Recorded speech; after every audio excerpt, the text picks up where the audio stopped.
Hello everyone, back to today's first video. We're going to have a look at February for today's first video, doing the Gaz Weather's February month-ahead forecast. So we're up to the final month of winter 2018-19, at least meteorologically speaking. So it's been a very strange winter. We started off very mild in December, started mild in January too, then it got a lot colder. It's gone milder again, well, it's going milder again from today, and the coming week looks relatively mild. The question is, will we have any more cold weather during the course of February? So I'll go through the CFS V2 and Beige Climate Centre very shortly, and we'll see up there showing, and then I'll give you the Gaz Weather's February forecast. So at the end of the video, I have a little sneak peek for March. I'm going to start off just talking about last month's forecast for January. So we haven't got the climate averages page updated at Hadley yet for the UK for January 2019. And I expect that will be coming up later on today, probably, but I want to get this video done and out of the way. So it's a little bit complicated to decipher what has happened during January 2019, but I think the CET, we're going to look at that. We have got that in. So the CET for January comes out at 4.0, which is about average, really, in terms of 61 to 990. A little bit colder than average, actually, compared to 81 to 2010. I think that's pretty representative of what's happened through most parts of the country. I think very close to average temperatures in most parts of the UK for January. And I think in terms of precipitation, January 2019 came out a little bit drier than average for many of us too. All this to be confirmed when they update the page with all the data at the UK Met later on today or sometime this week. I think it's a weekend that's held things up with that, unfortunately, but I'm sure they'll get the data up for January very shortly. So the Gaz Weather's January forecast was for, again, close to average temperatures. We thought possibly a little bit on the milder than average side, if anything, but not a big deviation, close to average temperatures. We did go for a relatively dry month as well. We said it would probably get progressively colder as the month went along. We was predicting that sort of the final week or so would be the coldest part of the month. So I think all in all, the January month-ahead forecast panned out quite well. I'm quite pleased with how it developed. Yes, it's perhaps a little bit cooler with the CT anyway compared to what we was expecting. But I think overall, not too bad a forecast for January. So we'll go on and have a look at what CFS is forecasting for February then. So this is the 700 millibar height anomaly for February. It's a rather complicated pattern. It's showing a lot of northern blocking, a lot of red sitting up to our north and also to our northeast and east. It's also got this trough of below average heights over and to the south of the UK. So it is a complicated pattern. It's trying to be cold. It's trying to pull in winds from an east or northeasterly direction.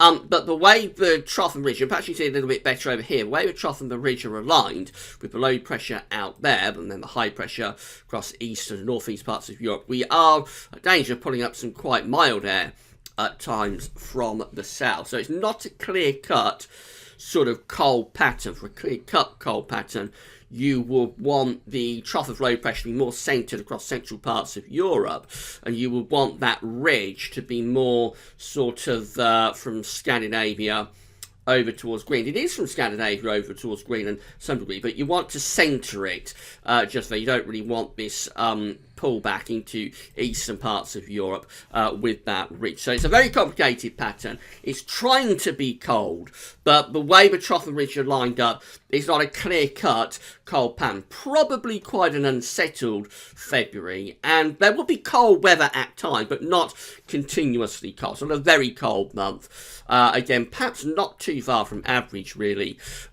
with the temperature anomaly, with sort of mild and colder spells cancelling one another out. Now, the model is actually going for a colder than average February, just for much of the UK and for Ireland. So in those pale blue colours there. Most parts of Scandinavia also forecast to have a colder than average month. You can see where the warmth is expected to be by the CFS. That's expected to be down into the east and the southeast of Europe.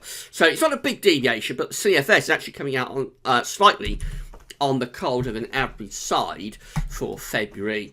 And precipitation-wise, it looks like that. So despite that deep trough just to our southwest, actually, it's a relatively dryish month through most of northern Europe as well. So much of Scandinavia is coming out dry of an average. Most parts of Central Europe dry of an average. And for the UK, particularly northern and western parts of the country, turning out to be dry of an average. Down in the far south, it does look a little bit more unsettled there. But it's really down through sort of France, Spain, Portugal, and then into the Med. Where it's going for quite a wet month, actually. It looks quite a lot wetter than average down there. So, again, quite a complicated signal, but overall, it looks like the CFS is still sticking with this idea of being quite a cold February, but also a relatively dry February, especially for northern parts of the UK, a little bit more unsettled down in the south. This South of Asian Climate Centre is looking, so these are 500 millibar heights broken down into 10-day periods. The first 10-day period takes us from the 6th through to the 15th of February.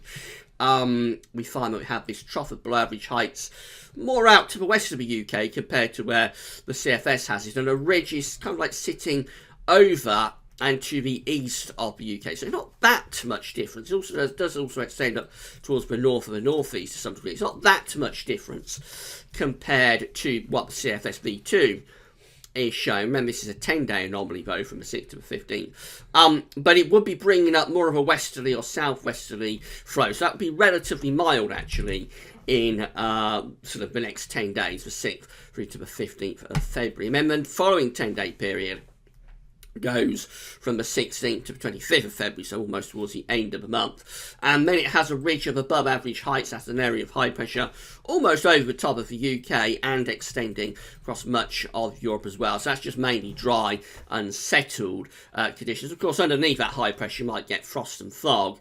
But by day, with the sun strengthening, second half of February, probably feeling relatively mild. Certainly not a suggestion of a particularly cold February from the Beijing Climate Centre.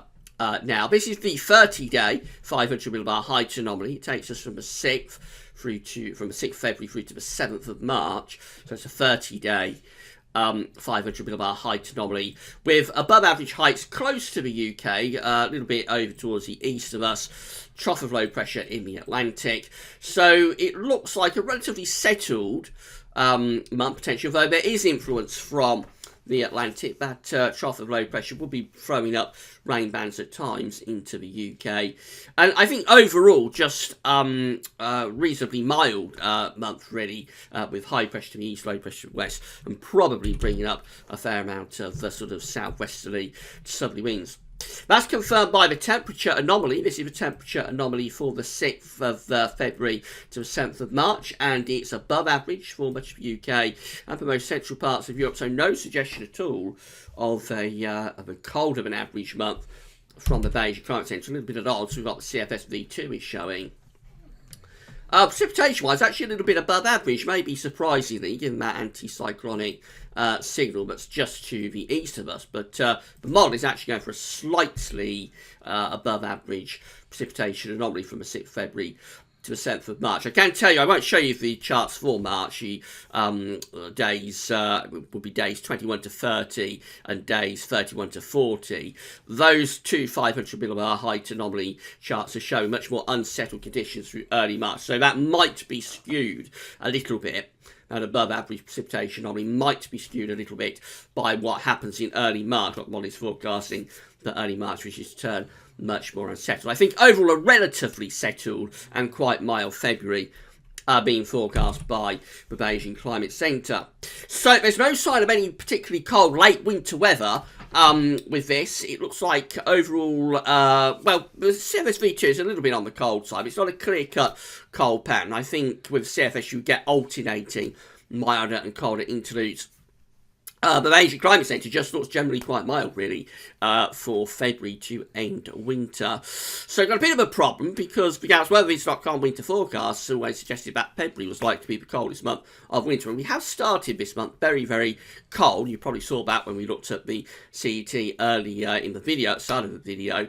The first 3 days of February, we're running at around 4 degrees, 3 to 4 degrees below average. So it has been a very cold start to February. It's going to get milder in the next days. The Beijing Climate Centre barometer might be overreacting a little bit to this change that's going on right now, to milder conditions this week. Overall, I'm still expecting that we will get some more cold weather this February. So I'm not going to go as mild as the Beijing Climate Centre is showing for February. I think the CFS will probably be closer to the reality. Temperature anomalies coming out, again, quite close to average, I think, with milder and colder spells alternating. If anything, I would probably place this a little bit on the colder than average side, but not as cold as last February, I don't think. So only around, say, a few tenths of a degree below average. Not a big deviation, but I think, although it will be going milder in the next week to 10 days, I think as getting to the second half of February, we probably have at least one more bout of cold weather and potentially snowy conditions to come. That could either come from the north or from the east. We've been waiting for easterly winds this winter. They've never really set up, but we may get an easterly at some point in the final sort of week to 10 days of February. But otherwise it will come from the north, again, similar to what happened in January, I would have thought. It could be very mild at times, up to around the middle part of the month anyway. We might get some very mild days, but then I think, again, it goes colder later on. And so the colder and milder spells are cancelling one another out, so we don't come out too far from average, I wouldn't have thought. In some ways quite similar to what happened in January. Now, this is with low confidence, of course, this forecast. There is a possibility that we don't get the cold weather in the second half of February, in which case this would turn out to be a very mild February. We would end up with really quite a mild February despite the cold start. So that would place this winter as a very mild winter overall. But I'm not really anticipating that. I think we, on the balance of probability, we probably do have at least one more cold interlude to come in the second half of the month. So we'll just wait and see how it plans out. It's been a very funny winter. It's been a strange winter in many ways. Neither one thing nor another, although we did have that very mild December. So it's been a funny winter, and we'll wait and see whether February has any more cold weather within it. That's certainly what I'm expecting, but again, it is with quite low confidence. Precipitation-wise, I think, again, probably quite a dry month, although we are going to have a much more unsettled spell in the next week or so. I would suspect it won't be too long before high pressure builds back, and probably we come out with another relatively dry month once again. But dry months are clocking up, been in a run of dry weather really since last summer, and I think this is going to be probably another slightly drier than average month to add to the list. So relatively dry, although unsettled at times. Temperature close to average, colder and milder spells cancelling one another out. I think it could get very mild for a time running up to the middle part of February, and then in the second half of the month probably going a little bit colder, either from the north or from the east. We may come out slightly colder than average, but if that colder second half of the month doesn't come off, then it will be quite a mild February. Finally, just have a quick sneak peek at March. This is what CFSV2 is showing for March. It looks like the westerlies are back in March. So we've got above average heights down to the south of the country from the Azores going towards Spain and Portugal. Below average heights in the middle of the Atlantic. That's bringing in westerly winds. So this is a classic westerly signal for March. That would be a relatively mild, but also quite unsettled March to start off the spring. Right, so that's the February 2019 month-end forecast. We'll be back later on today with your week to 10 day video update, so come back for that then. That's all for now, and thanks for watching.